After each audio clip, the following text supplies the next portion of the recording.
Hello guys! Welcome and welcome back to my YouTube channel. Ngayon ituturo ko sa inyo kung paano mag-transfer ng balance sa GrabPay wallet na Maya account. Watch the video until the end, para wala kang ma-miss na mga information. Magsimula na tayo. Una, open lang natin ang GrabPay account natin. Hintayin lang natin na mag-load siya guys. Hintayin lang natin na lumabas yung payment. Kapag nakita nyo na ang payment, pindutin lang natin yan guys. Sundan nyo lang to para walang maging problema sa pag-transfer ninyo. Dito guys makikita natin ang balance ng ating GrabPay wallet. So sa akin gusto ko siya i-transfer sa aking Maya account. Sa ibaba ng add a card makikita natin dito ang transfer. Pindutin lang po natin yan. At dito nakikita natin ang balance natin. Send to contact, send to bank account, and send to a wallet.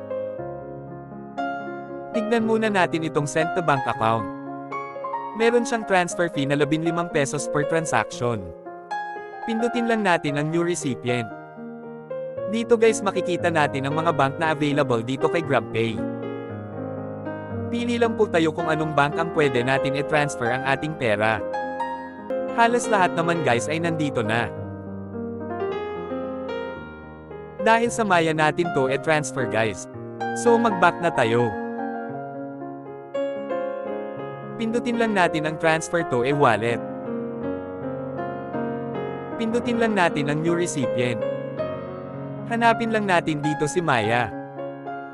Dito ilagay lang natin ang Maya account number at name natin. Siguraduhin lang po natin na tama ang nilagay natin para wala magiging problema sa pag-transfer ng pera. Open lang muna natin ang Maya account ko guys, tignan natin magkano ang balance ko.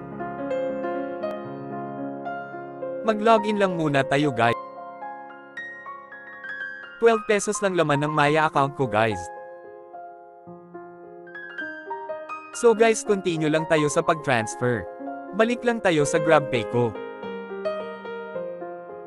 Dito guys mag-transfer na tayo.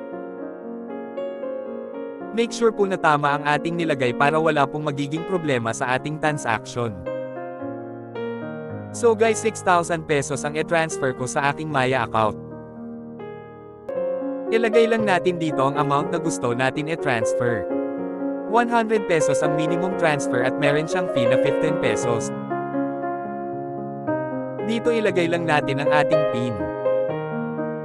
Ito na yung magiging resibo natin. Kung okay na pindutin lang natin ang done, nakapag-transfer na po tayo. 35 pesos na lang ang GrabPay balance ko. Ngayon guys check natin kung pumasok na ba sa Maya account ko. So ayun guys, confirm na pumasok na sa Maya ko ang pera. Ganun lang kadali kung paano mag-transfer ng GrabPay to Maya. Paano ba yan guys, dito na tayo nagtatapos. Please don't forget to subscribe. Salamat!